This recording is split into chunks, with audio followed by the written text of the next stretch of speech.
안녕하세요. 손가락복음 선교의 지휘자 강사입니다. 오신 것을 진심으로 환영하며 해피 바이블을 열어가도록 하겠습니다.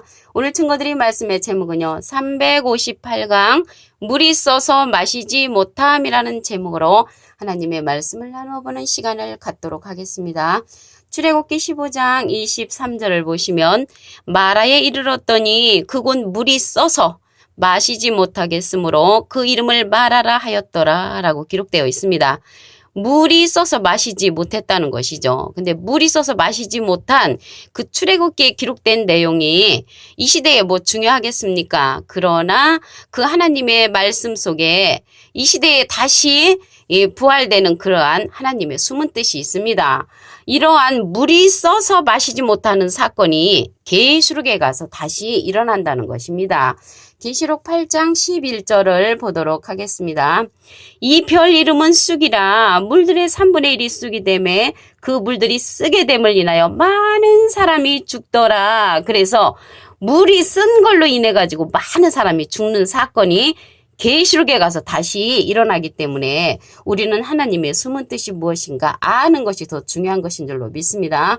계시록 8장 그 10절에 보시게 되면은 셋째 천사가 나팔을 부니 햇불같이 타는 큰 별이 하늘에서 떨어져 강불의 3분의 1과 여러 물샘에 떨어지니까 이 별 이름이 쑥이라고 했거든요. 그래서 그 물들의 3분의 1이 쑥이 되니까 그 물들의 쓰게 됨을 인하여 많은 사람들이 죽는 사건이 일어나기 때문에 이 쓴 물이 마시지 못함으로 또 마시는 사람들은 죽는 사건이 일어나므로 이러한 뜻을 알아야 하는 것이 중요하기 때문에 우리가 알아야 되는 시기가 되었으므로 꼭 알아야 될 줄로 믿습니다.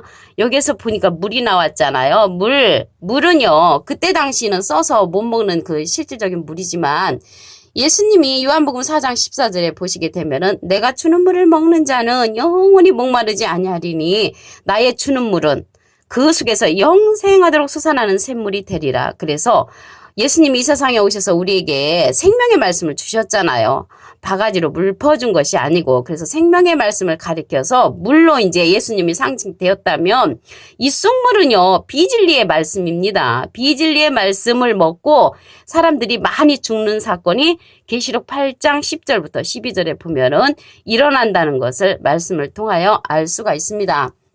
그러면 이러한 쓴 물이요 단물로 바꿔지는 그러한 사건이 있습니다. 출애굽기 15장 25절을 보도록 하겠습니다.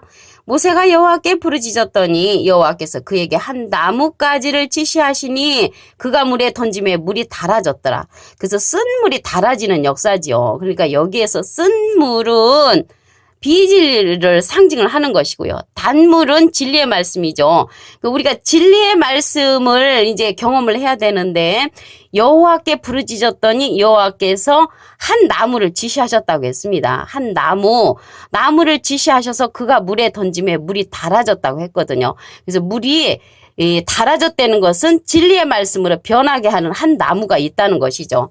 나무는 우리가 막 저런 나무를 지시를 해서 이런 사건이 일어난다면 얼마나 좋겠습니까? 나무는 사람을 상징을 합니다. 이사야 5장 7절에 보시게 되면 하나님의 기뻐하는 나무는 유다 사람이라고 했고요. 에스겔서 31장 3절에는 아수르 사람은 네바논 백향목으로 상징되었습니다. 요한복음 15장 1절에는 예수님은 참포도 나무로 이제 상징되었듯이 여호와께서 한 나무를 지시하시는 그 나무는 물을 달아지게 만든 거, 쓴물을 갖다가 진리의 말씀으로 바꾸는 그러한 나무라는 것을 알 수가 있습니다. 그날에 이렇게 더러움을 씻는 그러한 셈이 있습니다. 스가랴 13장 1절을 보도록 하겠습니다. 그날이 나왔는데요. 그날은 로마서 2장 16절에 보시게 되면 사람들의 은밀한 것을 심판하시는 그날이고요. 죄와 더러움을 씻는 셈이 다윗의 족속과 예루살렘 거민을 위하여 열린다고 했습니다. 그러면 죄와 더러움을 씻는 셈이 이 예루살렘에 이제 거하는 거민을 위해서 열린다고 했는데 예루살렘은요. 여기 지금에 있는 그 중동에 있는 예루살렘을 가리키는 것이 아니고요. 스가랴 1장 17절과 스가랴 2장 12절에 보면은 다시 택하는 예루살렘이 있습니다. 그 예루살렘을 말하는 것입니다.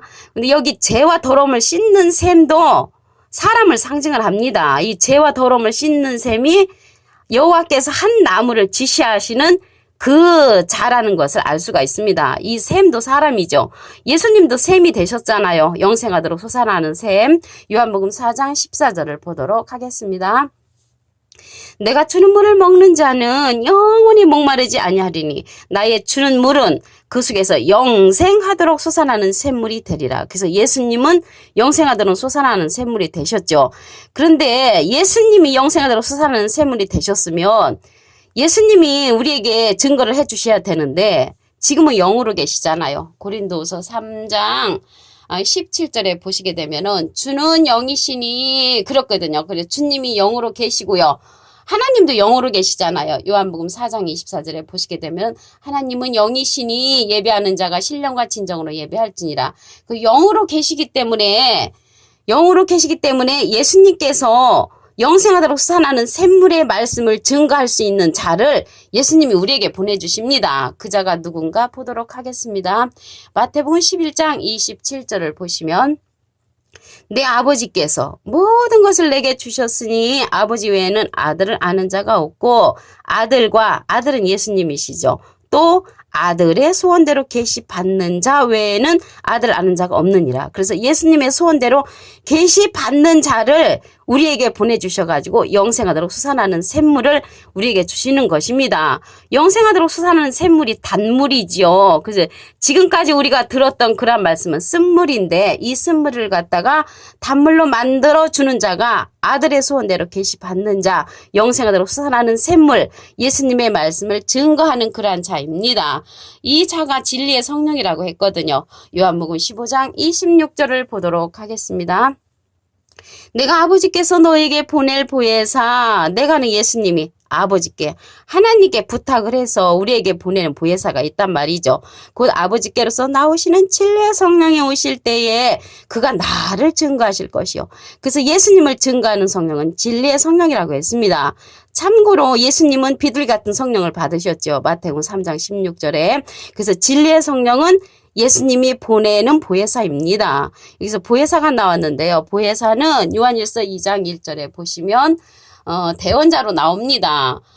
요한일서 2장 1절 그 중간에서부터 보시면 만일 누가 죄를 범하면 아버지 앞에서 우리에게 대언자가 있으니 곧 의로우신 예수 그리스도시라고 했습니다. 그 대언자 앞에 조그만하게 3자가 있는데 그 관주 성경 해석란에 보시면 보혜사라고 기록되어 있습니다.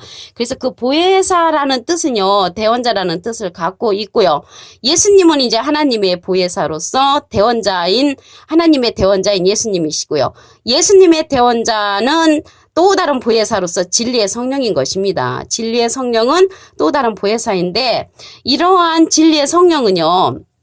증거하는 이가 따로 있다고 했습니다. 요한일서 5장 7절을 보시면 증거하는 이는 성령이시니 성령은 진리니라. 그래서 이 진리의 성령은 증거하는 이가 따로 있습니다. 그래서 예수님은 이제 보혜사로서 또 다른 보혜사를 우리에게 보내주십니다. 요한복음 14장 16절을 보도록 하겠습니다.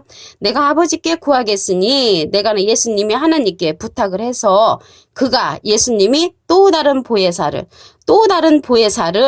예수님은 보혜사라고 했죠. 근데 또 다른 보혜사를 너희에게 주사 영원토록 너희와 함께 있게 하시리니 예수님은 3년 동안만 우리와 함께 계셨죠. 근데 또 다른 보혜사의 역사는 영원토록 우리와 함께하는 그런 역사고요. 저는 진리의 영이라. 그래서 진리의 영인 또 다른 보혜사, 진리의 성령을 우리에게 보내주신다고 말씀에 기록되어 있습니다.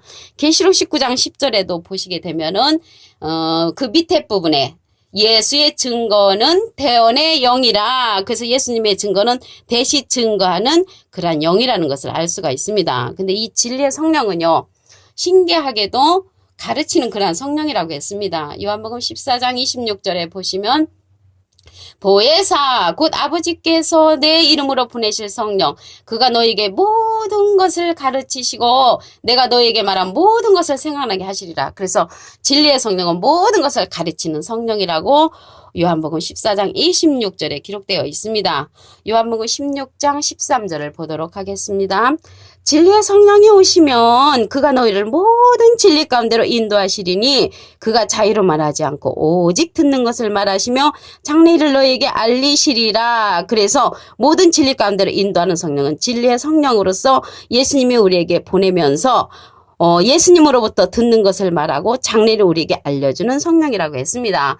근데 이제 물이 써서 마시지 못한다고 했잖아요. 이때는 모세를 통해서 출애굽해서 나오는 때인데 출애굽해서는 우리가 무교병을 먹으라고 했습니다. 무교병은 누룩이 섞이지 아니한 떡이죠. 출애굽기 34장 18절 보시면 너는 무교병을 지키되 내가 명한 대로 아비벌 그 기한에 7일 동안 무교병을 먹으라. 이는 내가 아비벌의 애굽에서 나왔음이니라. 그래서 우리가 애굽에서 나오면 무교병을 먹어야 된다는 것이죠. 무교병은 누룩이 섞이지 않았기 때문에 맛은 없지만 그게 실질적인 하나님 예수님이 생명의 떡이라고 했잖아요. 그래서 무교병은 누룩이 섞이지 아니한 떡을 말하는 것이죠. 그래서 예수님의 생명의 떡과 같은 그러한 말씀을 가리켜서 무교병이라고 합니다. 근데 누룩이 들어가야 맛있죠. 사실 빵도 부풀어야. 그런데 이 누룩은요. 마태복음 16장 12절에 보시면 누룩은 바리새인들과 사두개인들의 교훈이라고 했습니다. 이 시대의 누룩은 율법을 가리키는 선생님들의 말씀이 누룩이 되는 것이죠. 물이 써서 마시지 못하는 내용을 다시 한번 보도록 하겠습니다. 출애굽기 15장 23절을 보시면 마라에 이르렀더니 그곳 물이 써서 마시지 못하겠으므로 그 이름을 마라라 하였더라. 물이 써서 마시지 못해. 그때의 사건은 출애굽기에서는 실질적인 물이 써서 마시지 못했지만 여기에 숨은 뜻이 있죠. 계시록에 가서 우리가 또 쓰게 됨을 인하여 많은 사람이 죽는 사건이 일어납니다. 계시록 8장 11절을 보시면 이 별 이름은 쑥이라 물들의 3분의 1이 쑥이 되매 그 물들이 쓰게 됨을 인하여 많은 사람들이 죽더라.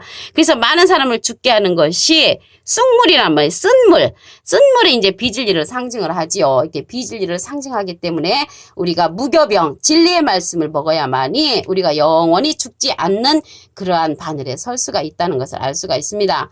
그날에 죄와 더러움을 씻는 셈이 있죠. 스가랴 13장 1절을 보시면 그날에 죄와 더러움을 씻는 셈이 다윗의 죽수가 예루살렘 거민에 열리리라. 죄와 더러움을 씻는 셈은 여호와께서 한 나무를 지시하시는 물을 달아지게 만드는 그자라는 것을 알 수가 있습니다. 예수님도 영생하도록 솟아나는 샘물이 되셨죠. 요한복음 4장 14절을 보도록 하겠습니다.